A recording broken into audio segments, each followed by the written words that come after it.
Listo, pues buenas noches, ahora sí. Bienvenidas a este espacio. Vamos a abordar ahora un nuevo tema que prácticamente va a ser como para finalizar temporalmente las charlas informativas que estamos llevando a cabo mes a mes. Y eso porque tenemos en puerta hablar ahora sobre la nueva escuela mexicana, haciendo o procurando hacer una crítica de este sistema. Y obviamente, en tanto se pueda y se permita, ¿verdad? También el tema, vamos a tratar de seguir compartiendo de la pedagogía mientras profundizamos en esta crítica al sistema educativo con el modelo de la nueva escuela. Entonces, pues bienvenidas, gracias por acompañarme. Voy a comentar rápidamente, siempre lo hago antes de iniciar una nueva charla informativa que tiene el propósito de compartir un poco más sobre la propuesta educativa de Charlotte Mason, pero también de compartir sobre lo que hacemos en las comunidades locales porque, bueno, es importante que conozcan lo que se está haciendo y si tienen el deseo de integrarse también a una de estas comunidades de aprendizaje, de convivencia, puedan hacerlo también. Entonces, bueno, es como un doble propósito, dar a conocer la pedagogía a familias nuevas o familias que ya están dentro de alguna comunidad o que ya conocen la pedagogía, pero que quieren conocer a lo mejor un poco más de este tema que estamos por compartir. Y también, pues, si quieren integrarse, al final vamos a tener este tiempo. En este caso vamos a tratar de conectar dos temas o este tema más bien con dos temas adicionales. Una es la finalización temporal de las charlas informativas, porque bueno, ustedes saben que ya se ha hablado de otros temas que también son importantes o grandes temas dentro de la pedagogía. En este caso, pues ya abordamos el panorama general de la pedagogía en la primera charla informativa que tuvimos, o por lo menos que tenemos grabada en el canal. También ya hablamos sobre estos 20 principios educativos que propone Charlotte Mason. Hablamos ya también de estos tres instrumentos educativos de los cuales como padres podemos hacer un uso lícito, ¿verdad? Para educar a nuestros niños, que es la atmósfera del ambiente, que es la disciplina de los hábitos y que es la presentación de ideas vivas. Ya hablamos también sobre el tema de la autoridad. Yo creo que hablar de la autoridad de los padres, ¿verdad? Como esas autoridades delegadas por Dios, nos da mucho sentido. Creo que muchas veces no entendemos bien qué tipo de autoridad es la que debemos ejercer y cómo se ejerce de la manera bíblica. Entonces, incluimos este tema también que es no menos importante. De hecho, es como les comento, muy importante y es por eso que se incluyó. También hablamos sobre la educación es la ciencia de las relaciones, que es un concepto que ella propone y que de hecho tiene mucho que ver también con la educación liberal. Sin embargo, bueno, en el caso de la educación es la ciencia de las relaciones, vemos algo un poco más allá, el tema de esta diferencia grande con el sistema educativo tradicional, cómo se despega de un método natural como el que propone Charlotte Mason. Entonces es una plática también que si no han podido ver, deberían de ver para conocer también un poco más sobre esta propuesta.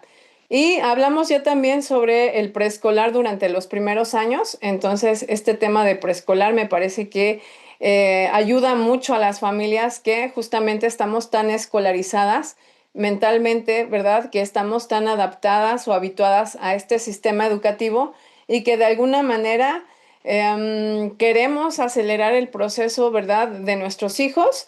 Entonces, en esta plática tuvimos la oportunidad de compartir por qué es importante esperar y cuáles son esas relaciones necesarias que el niño debe desarrollar en los primeros años de su vida. Entonces, es una plática también que es importante, ¿verdad?, en cuanto a que nos permite también compartir con familias que tienen niños pequeños que probablemente los que están siendo educados en la escuela, pues bueno, están recibiendo un método diferente, pero las familias que educan en el hogar normalmente sienten esta competencia con el sistema, entonces es importante pues mantener esta línea de defensa ante la situación que vivimos por nuestros niños, ¿verdad? Sobre todo en esta etapa tan vulnerable en la cual pues muy pocos sobreviven a una etapa escolar bajo el sistema tradicional. Entonces es importante tomar nota de esas situaciones que ponen en riesgo esos primeros años de educación del niño, ¿verdad? De las relaciones que va a formar con el conocimiento. Y pues bueno, en esta plática vamos a abordar algunos temas, ¿verdad? ¿Quién fue Charlotte Mason, ¿verdad? ¿Qué es la educación liberal? La educación pública estatal versus la educación liberal, ¿verdad? La que propone Charlotte Mason, una línea de tiempo de la educación liberal, una reflexión, esa sí es una reflexión propia que he hecho a través del tiempo, que me gustaría compartir pues como cierre temporal de estas pláticas.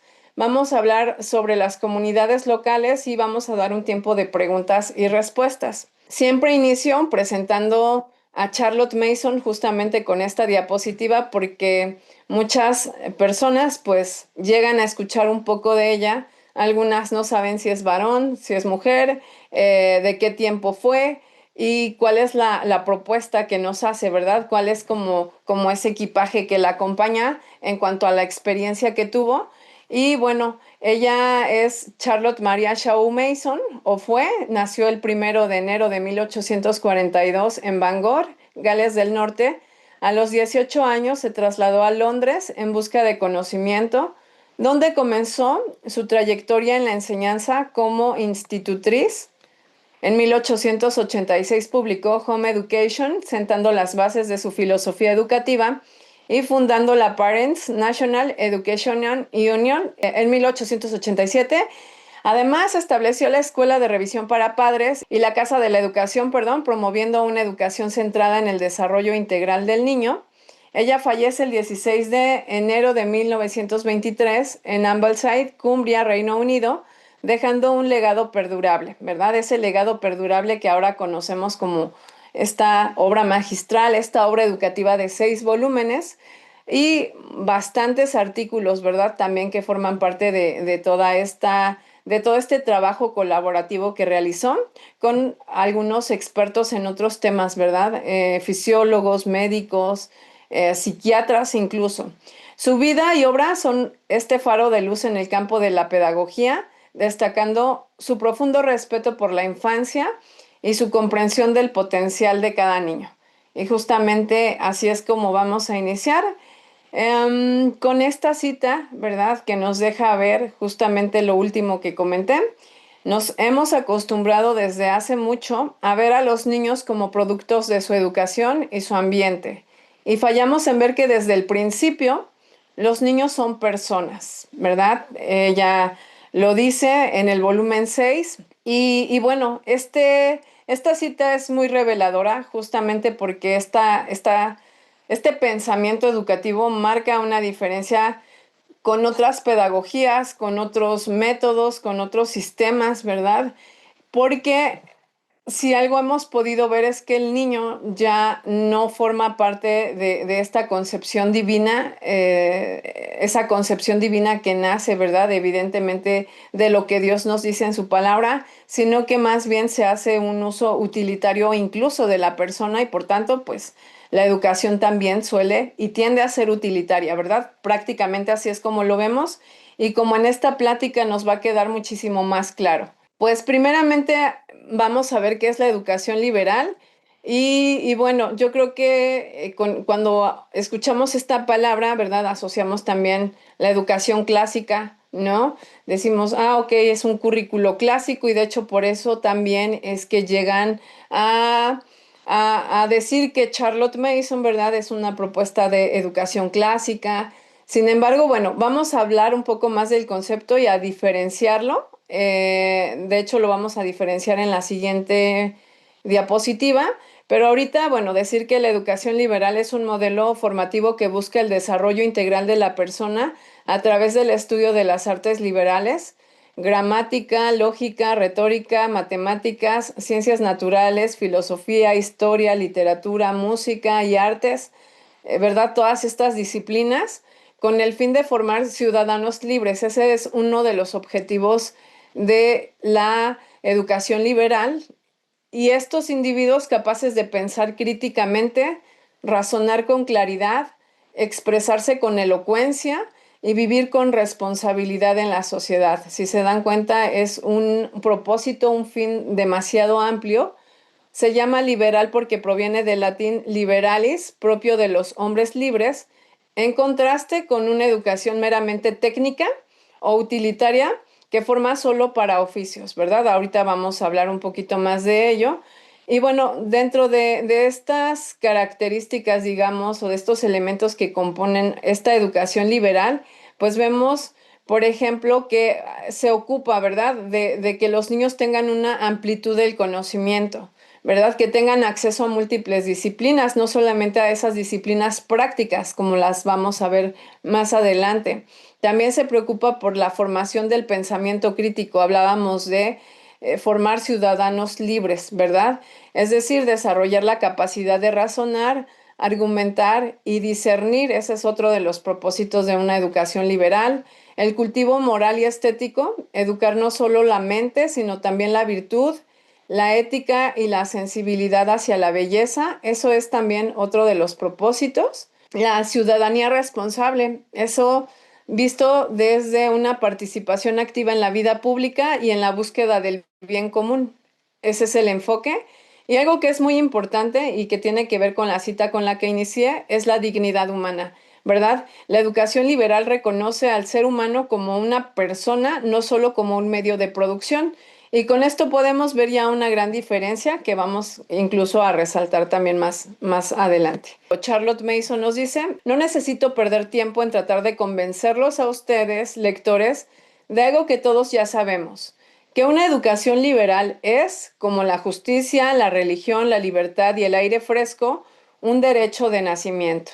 ¿Sí? O sea, ella habla de que la educación liberal realmente no debería de separarse, ¿verdad? De recibirla solo ciertas personas en la sociedad, sino que debería de ser un derecho para todos. Entonces vamos a hablar un poquito y de una forma muy rápida, igual para no detenernos demasiado en este punto, esta línea de tiempo de la educación liberal. Como podemos ver, sí efectivamente tiene su origen en la Grecia clásica, ¿verdad? Sí es ahí donde se origina. Entonces vemos pues que en el siglo quinto a sexto antes de Cristo, ¿verdad? Vemos a Sócrates, Platón y Aristóteles pensando o ya aportando que la educación no es solamente para producir, ¿verdad? Sino para formar el alma y la virtud, ¿verdad? Estos aspectos muy asociados a la educación en ese tiempo. Platón en la República, la educación debe guiar hacia la verdad, bueno, el bien y la belleza. Aquí es donde también vemos la propuesta de las famosas siete artes liberales, ¿verdad? Que en esta obra, ¿verdad?, las considera como habilidades o campos de conocimiento esenciales que requiere un ciudadano libre y culto. Volvemos al punto de la libertad, ¿verdad? Que ese es otro tema muy interesante que también ya tuvimos la oportunidad de exponer en algún momento, no para Educación Viva, pero para otro foro, y la verdad es que es un tema muy interesante, como esta libertad de la que todos tenemos el derecho, ¿verdad? Incluye a los niños, ¿no? No nada más a los adultos. Entonces, vemos también a Aristóteles aquí que introduce la idea de cultivar las virtudes intelectuales y éticas.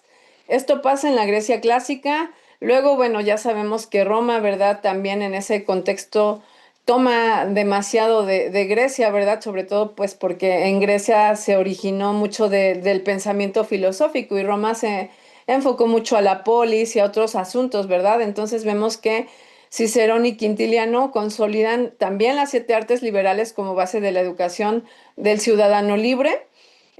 Aquí ya vemos, ¿no?, el tema del trivium, que es, si bien acá aparecían ya en las siete artes liberales, ¿verdad? Acá ya se hace como una especie de proceso, ¿verdad? O de nivel. En el nivel, digamos, inicial se ve el trivium, que es la gramática, lógica y retórica, que son, digamos, estas artes del lenguaje. Luego vemos un nivel, digamos, superior, que es el quadrivium, donde ya se introduce la aritmética, la geometría, la música y la astronomía, que vienen siendo parte de este arte de los números. Y luego vemos pues que el ideal romano, ¿verdad? Tenía muy similares aspiraciones o ideales como los de Grecia, un ciudadano capaz de hablar, razonar y aquí particularmente participar en la vida pública. Como lo comentamos, pues Roma se enfocaba en algunos otros aspectos y esto era algo importante. Luego vemos la Edad Media también, ¿verdad? Aquí las artes liberales se convierten en el currículo de las universidades medievales. La educación liberal se une a la formación teológica, ¿verdad? La verdad como unidad que proviene de Dios. Y de hecho, en cuanto a esta parte, ¿verdad? Charlotte Mason nos habla en el volumen 2 sobre el gran reconocimiento y nos habla, por ejemplo, de San Agustín y Santo Tomás de Aquino, que ven el conocimiento como un medio para amar y servir a Dios, ¿no? Justamente ella nos habla de los personajes del Renacimiento y del humanismo que recuperan estas ideas de los personajes que dan forma a esto en la Edad Media. Y en cuanto al Renacimiento, por ejemplo, vemos el redescubrimiento de los clásicos griegos y romanos, ¿verdad? Vuelven nuevamente a surgir interés en todos estos, en toda esta literatura, un énfasis en el estudio humanitatis, que es la literatura, la filosofía, la moral. Y se impulsa una visión más integral del hombre, ¿verdad? Aquí ya con el lema de el hombre es la medida de todas las cosas. Luego viene otro punto, ¿verdad? Importante en la historia, que es la ilustración, que es otro de los movimientos a los cuales también, pues, Charlotte Mason hace referencia en diversos volúmenes, ¿no? También en el volumen 3 nos habla un poco de esto. Aquí se enfatiza la razón como medio de liberación. Justamente ella nos habla en los primeros capítulos del volumen 3 cuando nos habla de la autoridad. Y eso para ver pues algunas de las implicaciones que estaba viendo con este pensamiento de la época, ¿no? En tanto el hombre, ¿verdad? Empezó a exaltar la razón y a destronar el lugar de Dios. Entonces, justamente en este movimiento de la ilustración se enfatiza la razón como medio de liberación. Aparece tensión, ¿verdad? Aquí ya la educación liberal versus una educación utilitaria. Si se dan cuenta, pues ella hace crítica a una educación utilitaria y de hecho su propuesta es para evitarla. Esta educación utilitaria, pues, es una formación técnica para el progreso industrial que evidentemente estaba ocurriendo en este tiempo. Y el ejemplo de John Locke habla de la formación de la mente, pero reducida a lo útil, ¿verdad? A John Locke también lo encontramos en este mismo volumen, como una crítica de su pensamiento, ¿verdad? Esto es interesante conocer para también entender un poco más la propuesta. Ya hacia el siglo XIX, ¿verdad? Surgen nombres como John Henry Newman en Inglaterra, ¿verdad? Él hace un ensayo, un escrito, ¿verdad? Que es la idea de la universidad. Y aquí él nuevamente vuelve a recuperar este concepto de la educación liberal como parte de una formación integral del ser humano que no está subordinado a la utilidad práctica, ¿no? Que es algo que ya venía metiéndose en estos conceptos, ¿no? Por lo menos vemos que desde la ilustración ya venía trabajándose la idea de que la educación debía servir a algo más práctico, ¿no? Obviamente se estaban abandonando estas ideas de Dios, de la deidad, de, obviamente si Dios no es dueño de todo, del conocimiento, no es autoridad suprema, entonces el hombre puede hacer un uso del conocimiento como le plazca, ¿no? Y así vemos pues esta parte utilitaria de la educación. Se establece la distinción clara entre una educación liberal, ¿verdad? Que es para formar hombres ilustres, como lo comentábamos, no nada más, perdón, libres, no nada más tiene que ver con ser culto o ilustrado, sino también con la libertad de pensamiento. Y también la educación profesional o técnica, ¿verdad? Para únicamente formar trabajadores.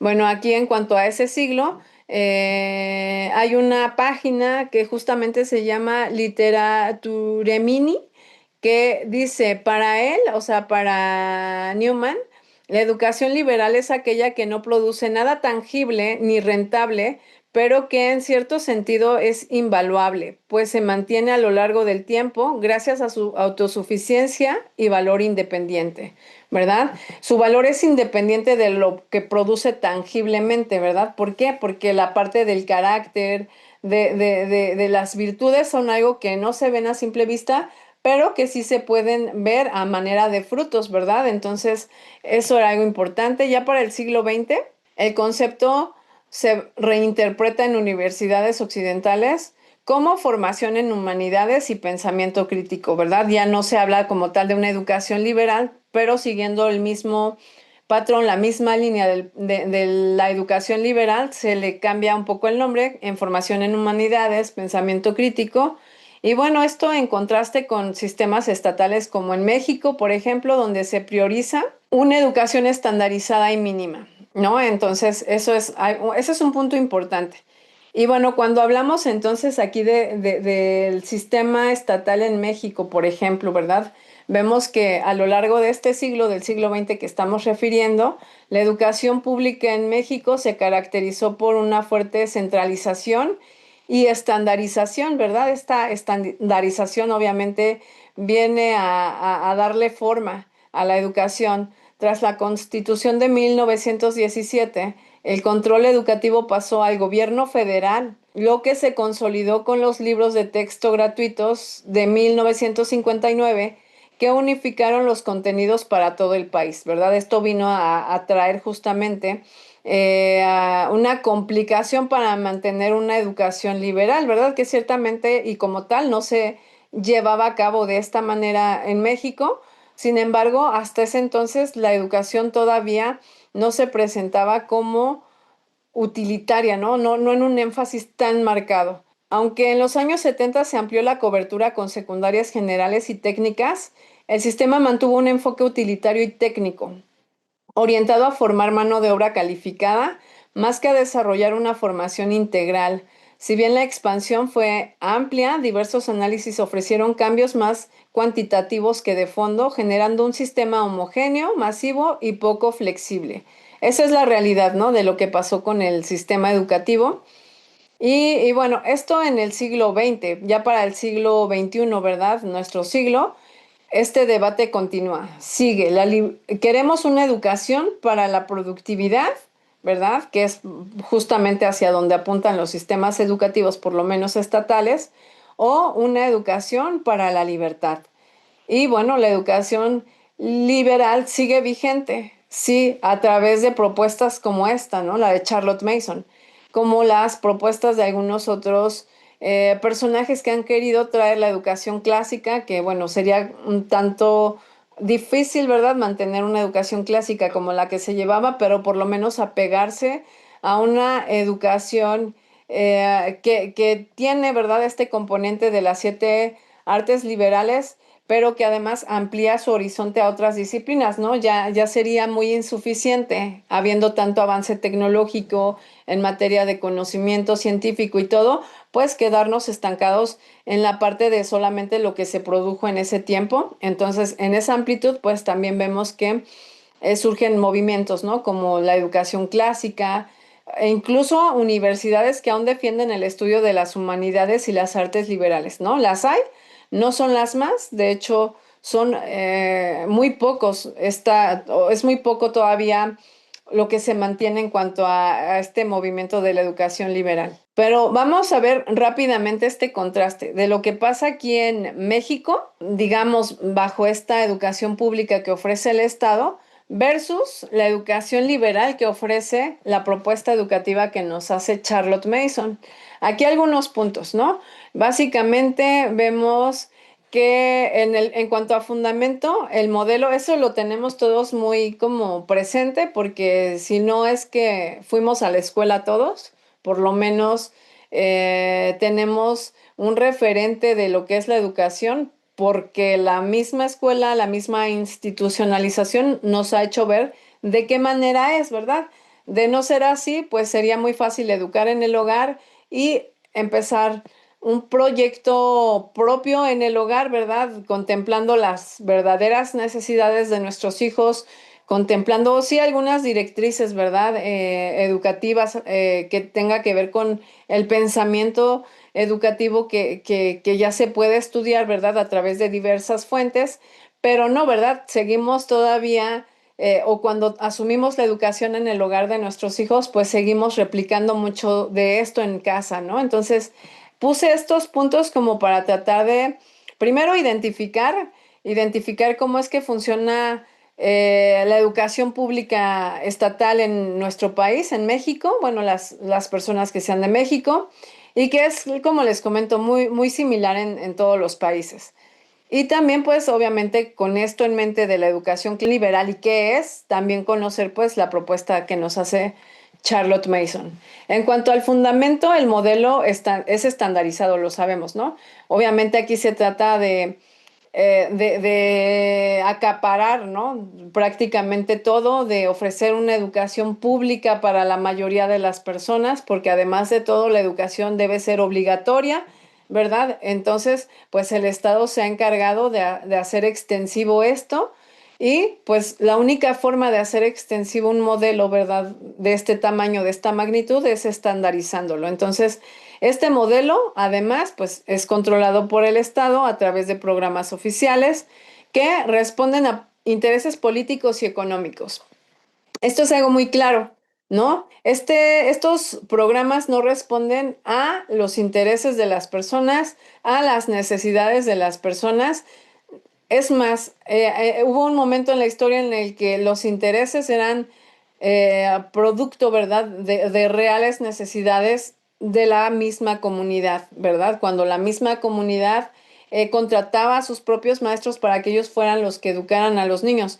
Pero cuando el Estado controla toda esta parte, entonces ya no hay un interés real por la persona, sino más bien por ese grupo de personas, pero es un interés político. Antes, pues impensable, ¿verdad?, que la política y la economía tuvieran que ver en estos conceptos. Sin embargo, pues es la triste realidad que ahora funciona de esta manera. El propósito de la educación pública estatal es formar ciudadanos funcionales, ¿verdad? Funcionales, es decir, que tengan las competencias básicas, lectura, escritura, matemáticas, y obviamente empezar a crear una obediencia al sistema educativo, pero no nada más al sistema educativo, una obediencia al sistema, al funcionamiento de cómo está funcionando cada una de las instituciones. De hecho, nos generan una dependencia por ellas. El alcance que tiene esta educación pública, ¿verdad? Son los conocimientos mínimos, como ya lo sabemos, para aprobar exámenes. Está limitado por el currículum oficial, o sea, es lo que es. Ese es su alcance. La visión del alumno, ¿verdad? Aquí, pues es lo lamentable, es un receptor pasivo y un recurso humano para el sistema productivo, ¿verdad? Es triste que colaboremos, ¿verdad? Muchas veces desde nuestro hogar para seguir forjando o consolidando esto. El método que utilizan es una transmisión mecánica de información, de memorización, tareas repetitivas, exámenes estandarizados, ¿verdad? Ese es el método que usualmente utilizan en las escuelas. El maestro, autoridad centralizada que dicta, controla y evalúa, tiene un rol de transmisor del conocimiento, ¿verdad? Él sigue haciendo pues prácticamente todo el trabajo intelectual que debería de hacer el alumno, ¿verdad? Lo sigue haciendo él, se sigue colocando como un transmisor y no como un facilitador, un guía. La motivación del alumno, ya lo sabemos, es una de estas situaciones que más se percibe, ¿verdad? Que Charlotte Mason critica del sistema o de estos sistemas educativos que no miran al niño como lo que el niño es, ¿verdad?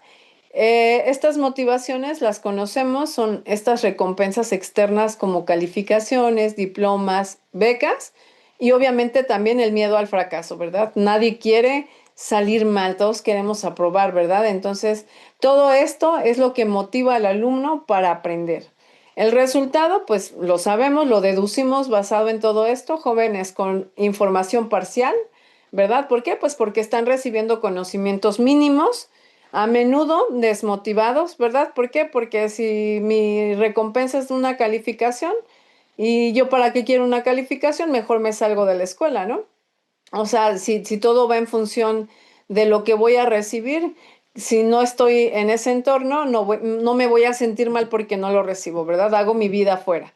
Entonces, normalmente hay una desmotivación y hay también una dependencia del sistema.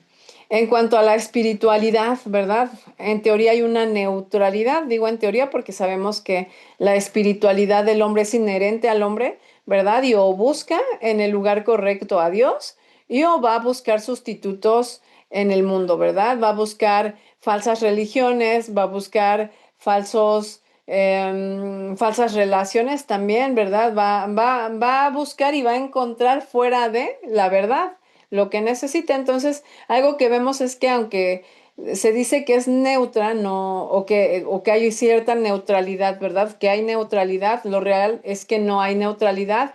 Todo siempre tiene una tinta de dogma, de religión dentro, ¿verdad? Naturalismo, el evolucionismo, algunas doctrinas filosóficas, todo eso, ¿verdad? Trata de suplir la espiritualidad del niño, aun cuando se diga o se pronuncie neutral. Más bien lo que se procura aquí es una separación de lo religioso, ¿verdad? Del conocimiento mismo, ¿verdad? Quitar la parte divina del conocimiento. Sobre libertad real, ¿verdad? Que es uno de los puntos eh, también importantes de una educación liberal, ¿verdad? La libertad es una libertad aparente, ¿verdad? Ahorita vamos a hablar sobre la reflexión de la celda, pero es ampliar un poco esa celda, pero dentro de la prisión del sistema educativo, ¿verdad? Esta libertad es parcial y es utilitaria, es aparente. La educación, dice Anthony C. Grayling, la educación está restringida en su mayor parte a los jóvenes y ya no es la educación liberal como tal, sino algo menos ambicioso y dirigido demasiado exclusivamente hacia el fin específico. De todas maneras, por supuesto, muy importante, de la capacitación para un empleo, ¿verdad? Así es como vemos que la educación pública en México y en muchas otras partes del mundo está restringida a los jóvenes, ¿no? No todos los jóvenes tienen el mismo acceso, aunque se supone que es uno de los objetivos, que todos tengan acceso. La realidad es que hay restricciones, ¿verdad? La educación liberal no restringe, ¿verdad? Es liberal y los chicos tienen una amplia gama de conocimiento, de acercamiento a diferentes disciplinas, ¿verdad? Pero el fin específico, ¿verdad? Que tiene un sistema educativo así, pues es la capacitación para un empleo. Pero vamos a ver la propuesta de Charlotte Mason, ¿verdad? En cuanto a educación liberal.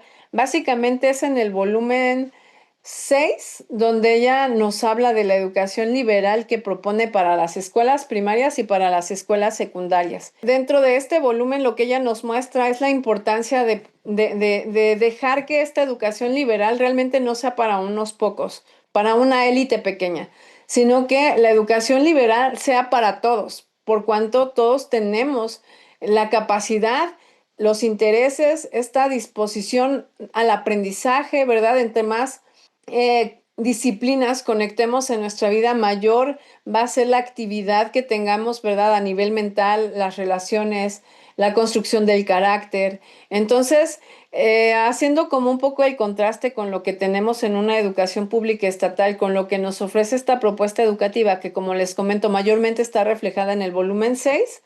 Vemos, por ejemplo, que el fundamento, ¿verdad? Es la dignidad de la persona que es hecha a imagen de Dios, acceso a las mejores ideas de toda la humanidad. Ese es algo importante que se recupera, digamos, dentro de esta propuesta. El fundamento es la dignidad de la persona que es hecha a imagen de Dios, ¿verdad? Y que por tanto tiene o debería tener acceso a todas las mejores ideas que ha producido el hombre a través de todo este tiempo, a través del tiempo.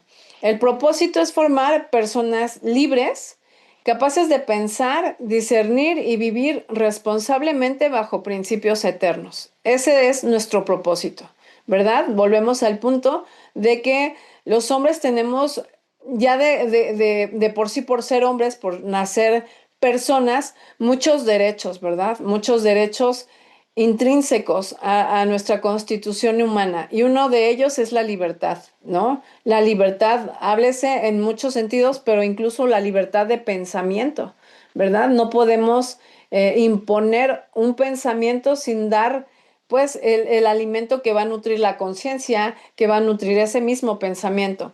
Entonces, este propósito comprende justamente formación de personas libres, capaces de pensar, discernir y vivir responsablemente bajo principios eternos.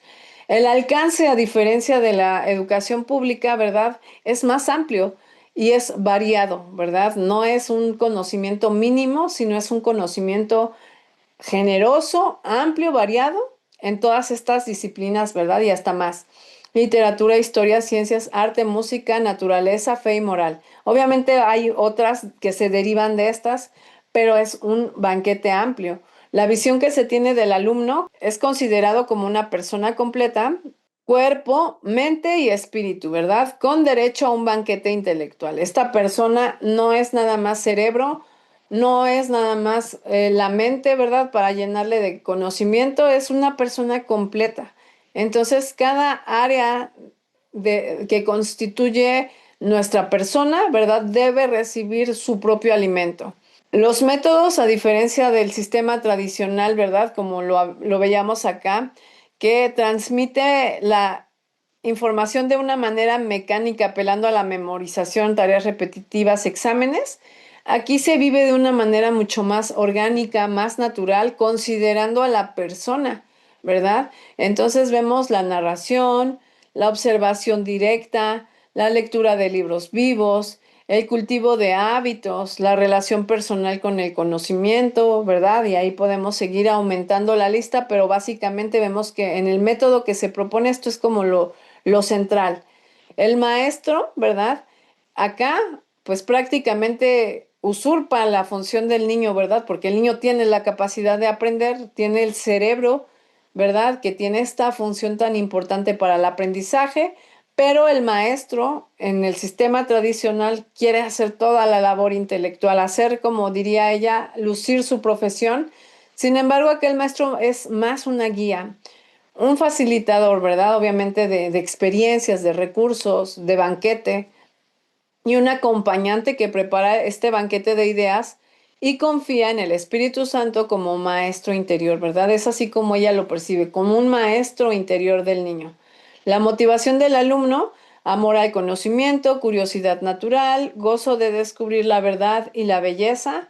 El resultado, fíjense, bueno, deteniéndome un poquito en la motivación.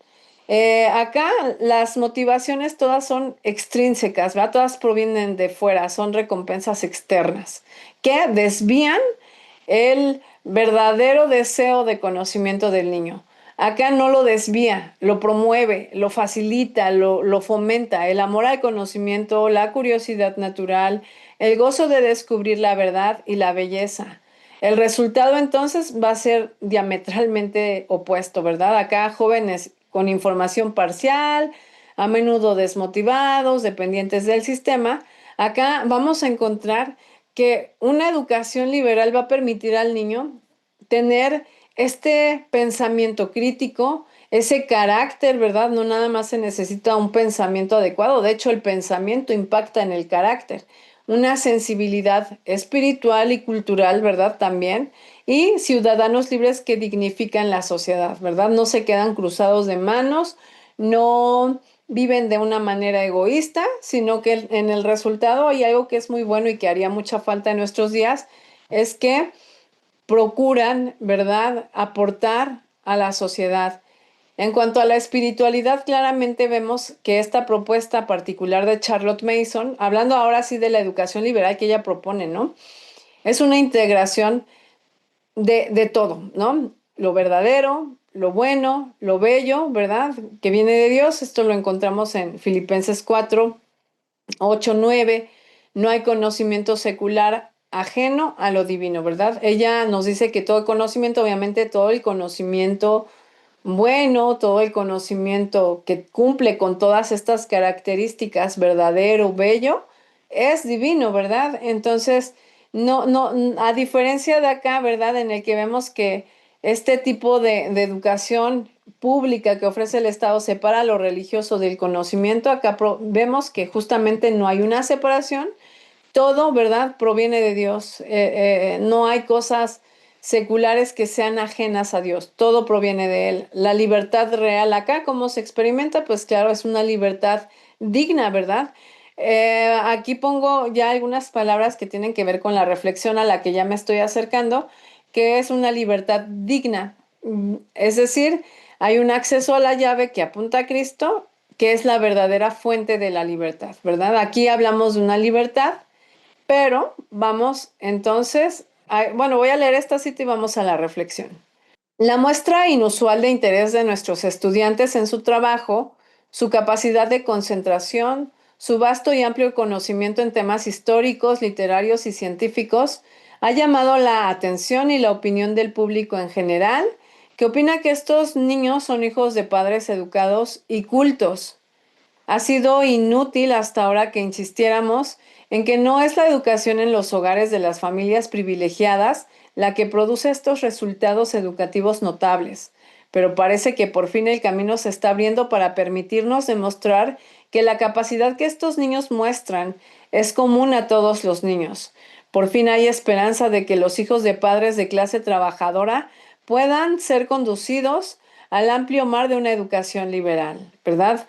Con esta cita ella nos está mostrando, ¿verdad? Una realidad que es muy sabida, ¿verdad? Que la educación liberal es para unos pocos, ¿verdad? Para los hijos de padres educados y cultos, obviamente para que un padre fuera educado y culto en ese tiempo tenía que tener cierto renombre, ¿verdad? Cierto prestigio social, ¿verdad? Cierta posición económica, tenía que tener ciertas características y obviamente estos hijos que eran hijos de padres educados y cultos tenían una educación liberal que producía este tipo de resultados notables. Sin embargo, ella comprueba que no se trataba de eso, no se trataba de que los padres educados y cultos estuvieran proveyendo este tipo de educación, sino que más bien todos los niños, ¿verdad? Muestran de forma común, ¿verdad? Esa capacidad y por tanto, ¿verdad? Dice ella que esto puede conducir a nuevos caminos, ¿verdad? A que los niños tengan y sean parte de ese amplio mar de una educación liberal. Vamos a la reflexión y bueno, para empezar esta reflexión y es con lo que voy a concluir, básicamente es que uno como cristiano, ¿verdad? No te puedes quedar en este punto, ¿verdad? De la Grecia clásica cuando veía que las siete artes liberales, ¿verdad? Eran disciplinas que prácticamente conformaban al ciudadano libre y culto, ¿verdad? No podemos hablar de una libertad parcial, tendríamos que hablar de una libertad total, ¿no? Entonces, la reflexión va justamente en torno a esto, en torno a mirar que podemos estar sesgados pensando en una libertad que ofrece la educación, cuando en realidad sabemos como cristianos dónde está la verdadera libertad, ¿no? Entonces, como una manera de introducir en esta reflexión, ¿verdad? Que quiero compartirles, es justamente pensar, ¿verdad? Lo que ahora muchas personas están pensando de la educación, que la educación nos hace libres, ¿verdad? Esta cita es más bien como coloquial, muy referenciada en muchos círculos, ¿no? Donde se habla de que una educación es liberadora, el simple hecho de decir una educación liberal que libera el pensamiento, que le acerca a las grandes mentes, a las grandes ideas, a lo mejor que ha producido la humanidad, pero también a todas esas áreas de conocimiento que de alguna manera se asocian con esos intereses genuinos que tenemos como personas. Y entonces pensamos que la educación nos hace libres, ¿verdad? Y entonces las personas realmente creen que la educación nos hace libres y sobre de esa premisa general descansan todos sus esfuerzos. Pero nosotros creemos que la educación por sí misma puede liberar, o sea, ya he dado como algunas ideas, ¿no? De hacia dónde va esta reflexión. Pero podemos saber que no, ¿verdad? La educación por sí misma no puede liberar a nadie. En Juan 8:36 nos dice que si el Hijo os libertare, seréis verdaderamente libres. Entonces, la educación no nos hace libres realmente, ¿verdad? No es la educación la que nos abre puertas para salir, ¿verdad? Digamos, para disfrutar de esos pastos verdes y de ver la vida de una manera diferente. Es el Hijo, ¿verdad? Es Cristo.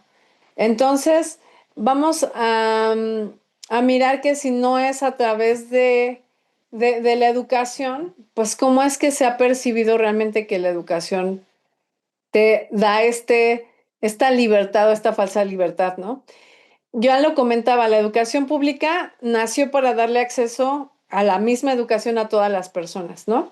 Su alcance, como ya lo vimos, de las primeras partes donde contrastamos el sistema y la propuesta de Charlotte Mason de una educación liberal, vemos que el alcance se volvió mínimo y estandarizado. Aquí cuando vemos, pues esta parte, ¿verdad? Salta obviamente qué propone Charlotte Mason respecto a esta educación pública que nace para dar acceso a todos. Y ella más bien no estaba en contra de este acceso a todos. De hecho, es algo que ella proponía, pero lo proponía desde una preocupación genuina justo de que se debía dar una educación liberal a las personas.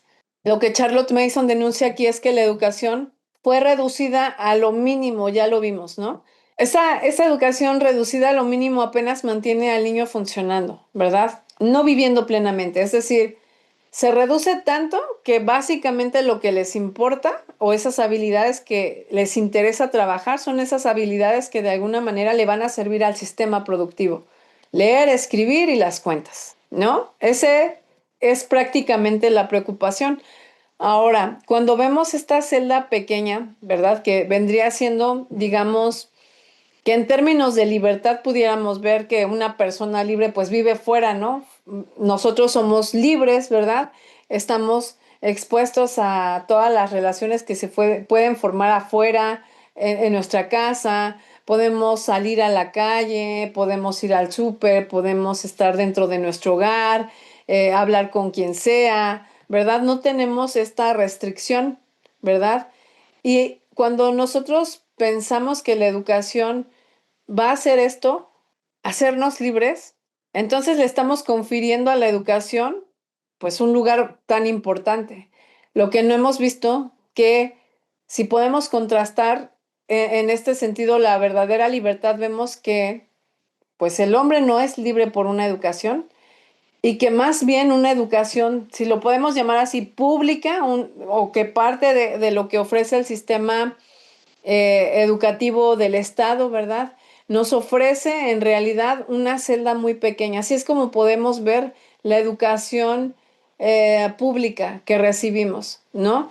Una celda realmente muy pequeña, una celda que apenas nos mantiene funcionando, como aquí lo comento.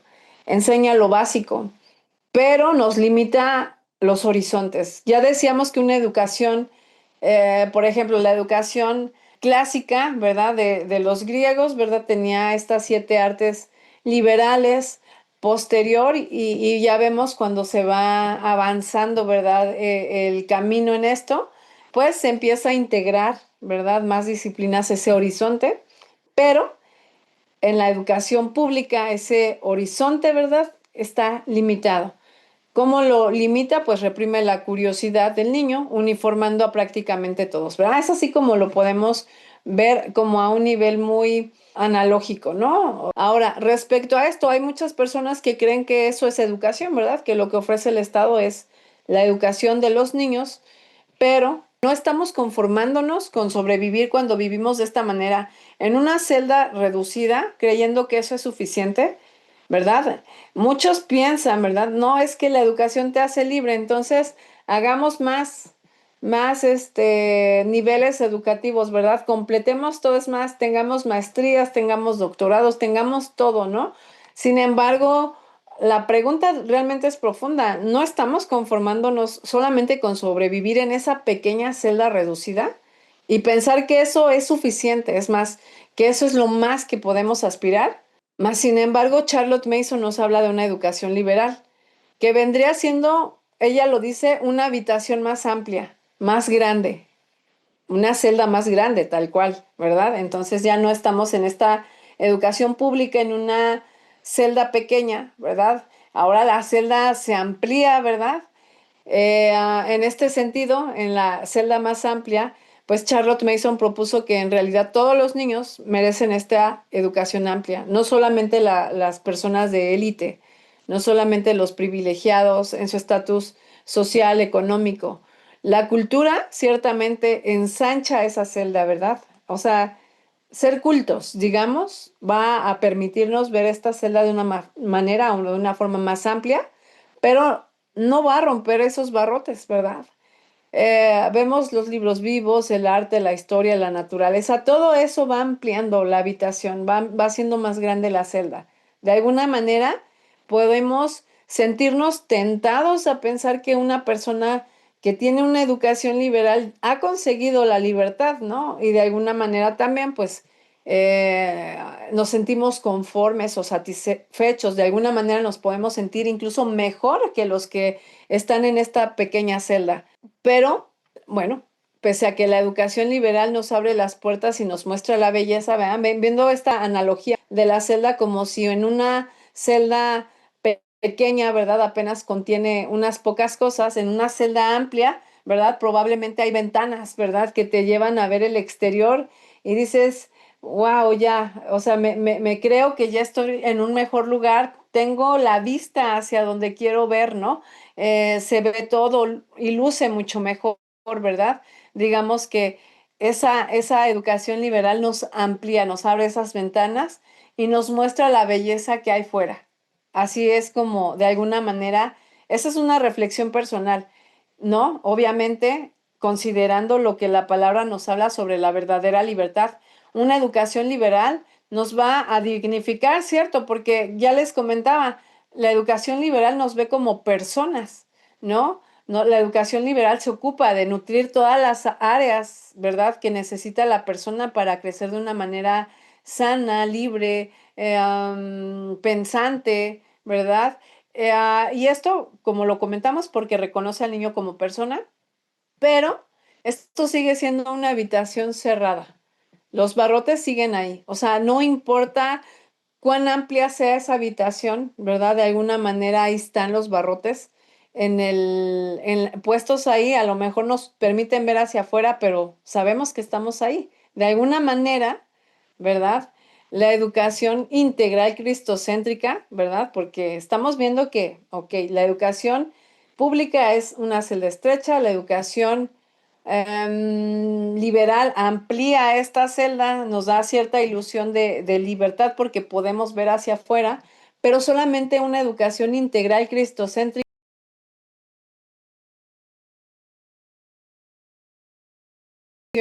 nos va a despertar ese deseo de libertad y nos va a llevar a Cristo como el único que puede abrir la puerta. Es decir, Cristo no solamente es la llave que está afuera tirada, Cristo es la puerta para tener esa verdadera libertad. Aquí vemos que Charlotte Mason reconoció que el conocimiento por sí mismo no basta. No es suficiente conocer, no es suficiente memorizar datos, guardar conocimiento, ¿verdad? Esto debe estar bajo la acción del Espíritu Santo. Y la educación puede mostrarnos la necesidad de libertad. Sí lo puede hacer, pero solo en Cristo hay liberación verdadera. Eso es algo como que realmente me ha dejado a mí pensando y reflexionando en todo este tiempo. La educación, dice ella, debe ser más que instrucción, debe ser el ambiente, la disciplina y la vida. El Espíritu Santo es el único que puede hacer que el conocimiento se convierta en sabiduría. La verdadera educación no embellece la prisión, ¿verdad? Podemos embellecerla mucho. La verdadera educación debería de inquietarnos para anhelar la salida. Conoceréis la verdad y la verdad os hará libres. Juan 8:32. He venido para que tengan vida y para que la tengan en abundancia. Juan 10:10.